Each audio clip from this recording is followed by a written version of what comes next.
J'ai connu Otto dans les années 1964.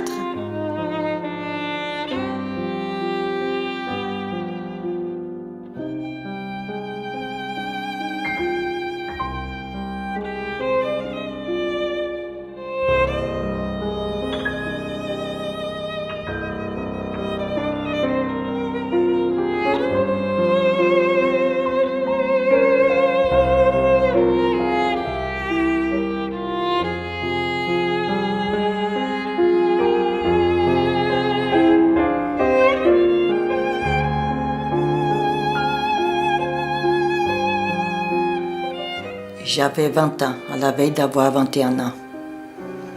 Et lui avait 48.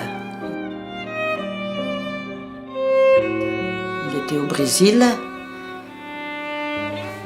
Il travaillait avec l'Organisation mondiale de la santé. Il était responsable de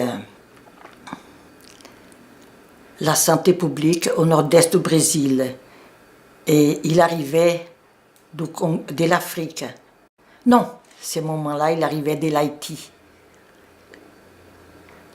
Et c'est ça, je l'ai connu dans les bureaux où je travaillais.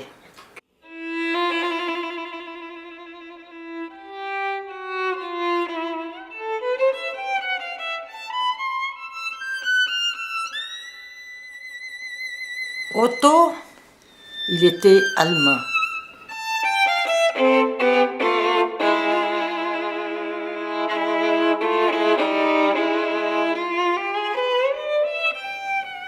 Mais depuis les années 1950, comme il a émigré ici au Québec, il était canadien, il n'avait plus la nationalité allemande. Otto est né en 1916 à Düsseldorf, en Allemagne.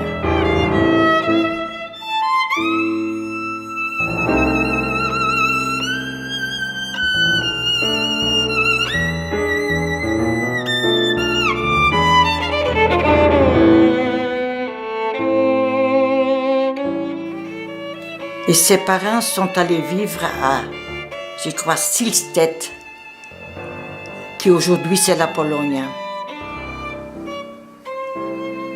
Et ils aimaient beaucoup être là-bas parce que son père était ingénieur dans les compagnies des trains. Et à cause du travail, ils avaient déménagé à Silstedt. Je crois que c'est le nom, et c'est la Pologne aujourd'hui. Et tout allait bien dans ces années-là, 1916, 1920, et tout ça, c'était, je crois, à la fin de la Première Guerre mondiale aussi. Ensuite, Otto a fait sa vie là. Il a étudié et en même temps, il avait acheté une petite maison dans la campagne pour être un peu indépendant.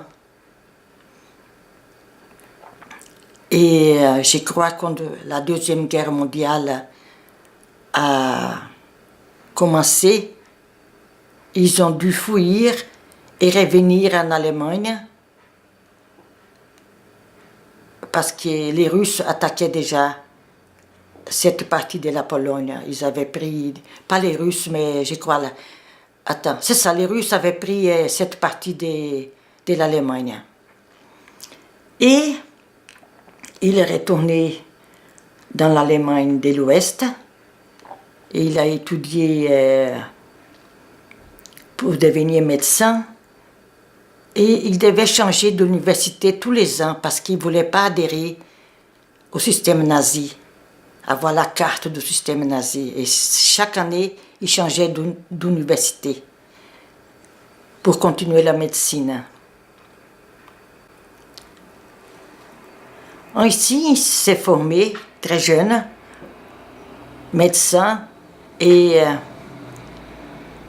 il a dû aller à la guerre comme très jeune médecin, même s'il ne voulait pas. Il n'a pas échappé, comme on dit. Et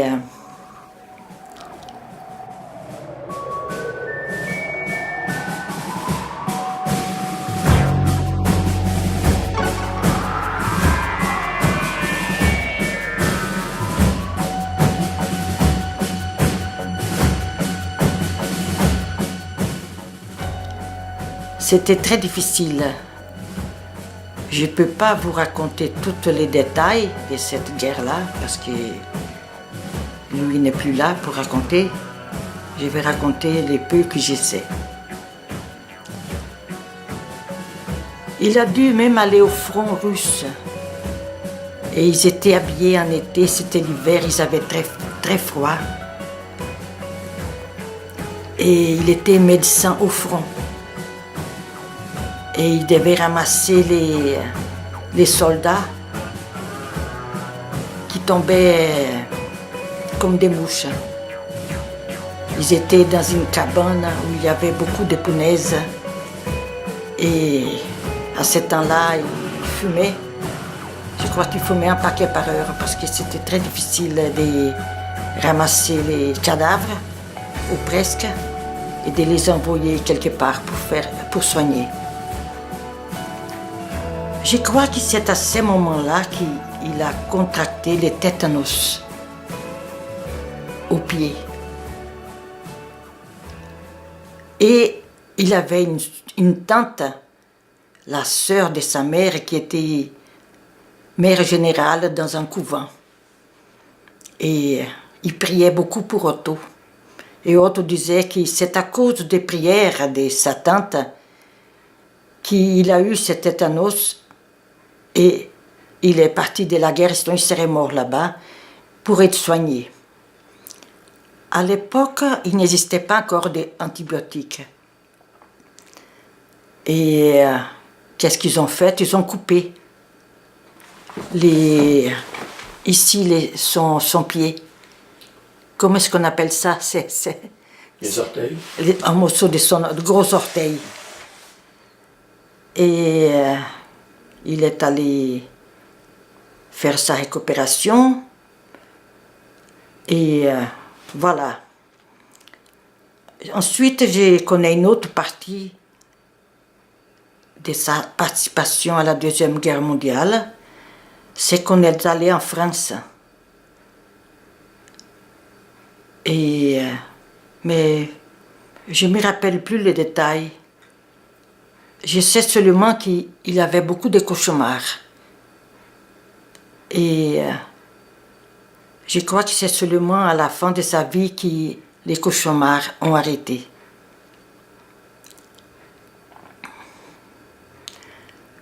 Naturellement, la guerre a continué et lui, il était fait prisonnier. Je crois qu'il a dû retourner à faire la guerre après qu'il ait été soigné. Et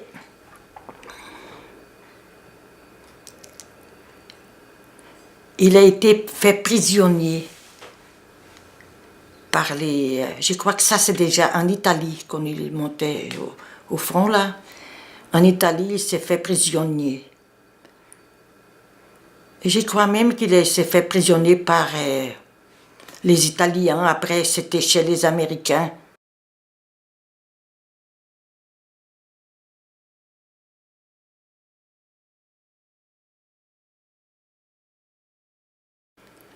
Il a aimé beaucoup parce que c'était très différent. Et pendant qu'il était en Italie, il a connu sa première épouse, Francesca Positano, qui habitait, je crois, à Pisa.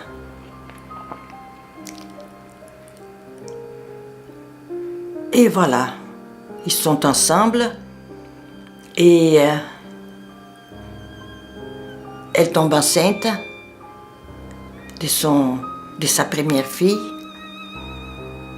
Et lui, il est prisonnier encore une autre fois par les Brésiliens. Ça fait drôle de dire qu'il était prisonnier dans un camp de Brésiliens. Et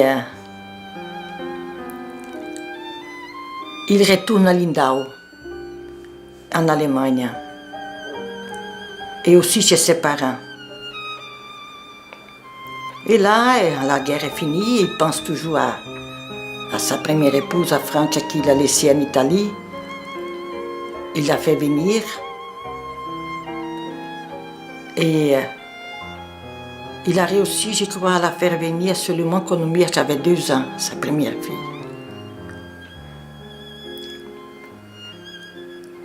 Et ils ont habité à Lindau. Ensuite est né son deuxième fils, Georges. Je crois 1 an après est né Claude, tout ça à Lindau.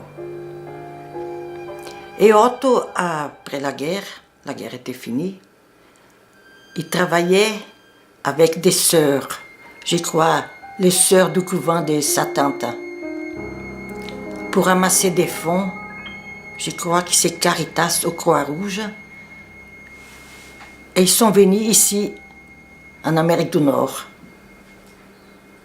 Pendant 1 an, il est venu aux États-Unis pour ramasser des fonds pour les gens en Allemagne. Et ils ont vécu dans des maisons des Américains. Et la mentalité est très différente nord-américaine de l'européenne, qui sont beaucoup plus conservateurs.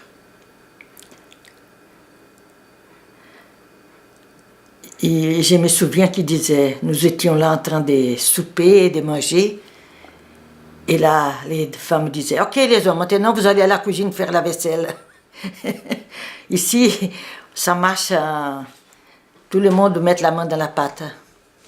Et lui, je crois qu'il ne connaissait pas ça, hein.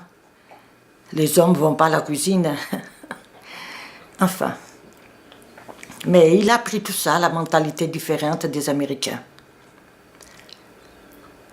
Au retour à Lindau, après cette année ici, il a décidé qu'il ne voulait pas que ses enfants, il avait déjà 2 garçons, fassent l'armée, comme il a dû faire comme médecin au front. Il a dit, ok, on va immigrer. Et il a fait la demande pour immigrer ici au Canada. Et il a été accepté. Et il est arrivé en Gaspésie. D'abord tout seul. Sa femme est restée avec les 3 enfants à Lindau. Et ensuite, ok, en arrivant ici, il était médecin, il parlait français, il a vécu en France, il parlait anglais, il parlait allemand. Je crois qu'il parlait un peu d'espagnol parce qu'il avait fait la bicyclette partout en Europe, c'était un grand sportif. Et en arrivant ici, en sachant qu'il était médecin, à l'unité sanitaire, je crois que c'était New Calais. Ils ont dit, vous êtes médecin? Il a dit oui, on a besoin d'un. On n'a pas de médecin en ce moment. Il a dit, mais moi, j'ai pas encore les papiers de reconnaissance ici. Il a dit, pas question, vous êtes médecin, vous avez vos papiers, on a besoin d'un médecin ici. Et là, tout de suite, ils ont tout organisé pour qu'il recommence à travailler avec eux. Et ils ont vu qu'ils l'ont aimé beaucoup. Il parlait français, naturellement. Et il y avait Tante Margot, comme je l'appelle, une grande amie à nous autres, qui était infirmière avec lui à l'unité sanitaire. Elle s'appelait Marguerite Bourgeot. Mais après son mariage, elle s'appelait Marguerite Santonge. Et il a continué à travailler à New Calais. Il a fait venir sa femme et ses enfants. Et pour sa femme qui pensait qu'elle allait avoir une vie avec un médecin et tout les kits et tout ça, c'était un peu difficile. Hein, parce qu'à l'époque, dans les années 1950, il fallait aller dehors pour la toilette. Et c'était pas pareil, comme ils étaient habitués à vivre en Europe. Ensuite, elle est tombée enceinte du 4e enfant, Vasco, qui est né à New Calais, en Gaspésie. Vasco est né à ce moment-là. Il est québécois. Et ils sont restés là et à un moment donné, il est allé faire un cours de santé publique à Montréal. Et non, sa famille est restée en Gaspésie et il voyageait tous les fins de semaine de Québec, pas Montréal, de Québec à New-Calais.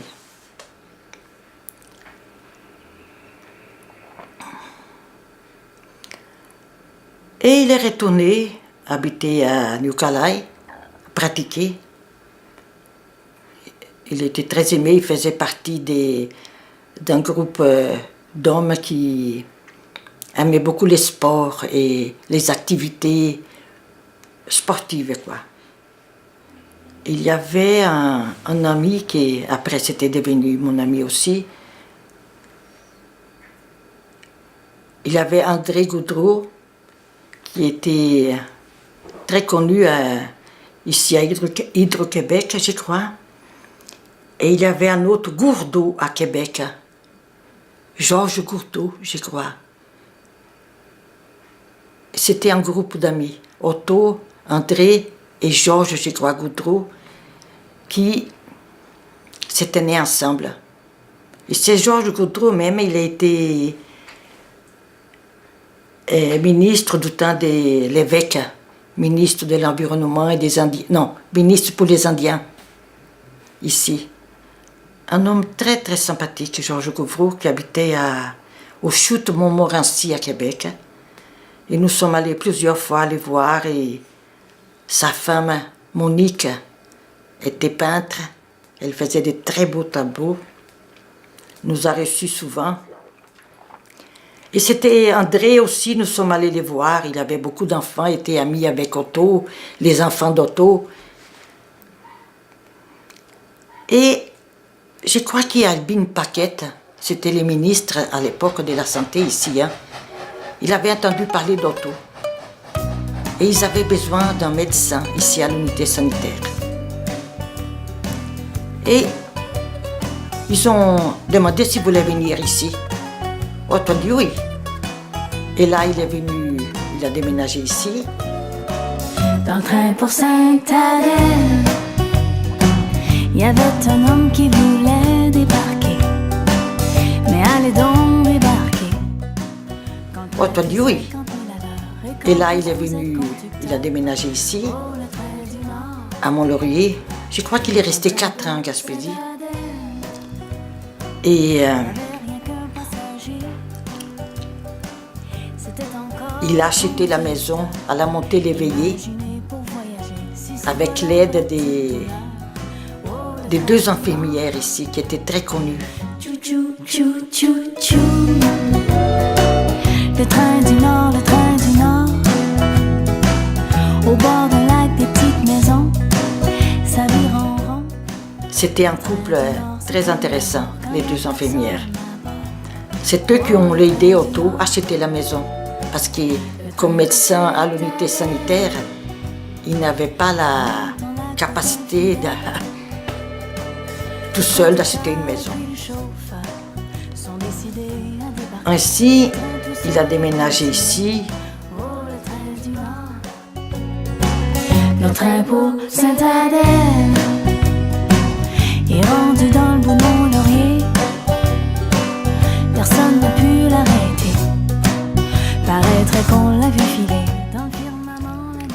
Mais c'était pas encore assez parce que sa femme voudrait une vie meilleure. Avec les 4 enfants, elle avait fait même venir sa mère ici, d'Italie. Et on doit dire ok, peut-être je peux faire mieux. Il est allé aux Nations Unies et il était engagé comme médecin à l'Organisation mondiale de la santé. Comme ça, il est allé à New York, a fait les briefings là-bas et ils l'ont envoyé en Haïti. Ça, c'était dans les années... Quand je l'ai connu, 1960, du temps des Duvalier. Ainsi, il est parti en Haïti. Il est allé tout seul d'abord pour organiser la vie familiale avec sa femme et les 4 enfants. Ensuite, son épouse est allée avec les enfants les rejoindre. Et la vie a commencé là-bas. Les enfants sont allés à l'école. À un moment donné,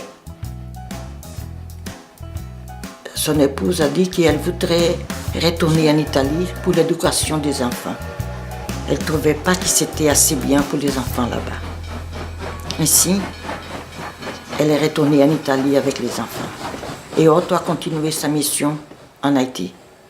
Et c'était difficile naturellement parce que Otto était un père très responsable. C'était un père qui aimait beaucoup ses enfants. Et c'était un très bel homme aussi. Et il était un peu séducteur, Otto. Il aimait beaucoup la séduction. Il a dit qu'il avait appris ça en France. Et je ne crois pas que ça faisait l'affaire de son épouse non plus, ça. Enfin, elle est retournée. Mais je ne sais pas les détails. Je sais, tout ce que je raconte de leur vie, c'est ça que j'ai entendu parler par les enfants, par lui-même et tout ça. Je n'étais pas là à l'époque.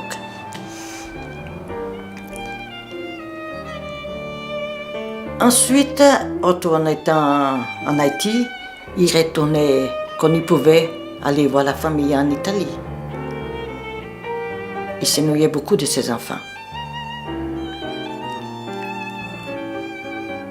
Après cela, il a fait 4 ans en Haïti. Il a été muté au Brésil. Ça, c'était dans les années 64. Il a été muté au Brésil, dans le nord-est du Brésil, pour être responsable de la santé publique dans cette région-là. Et c'est à ce moment-là que j'ai connu Otto, comme je disais au début de cette entrevue.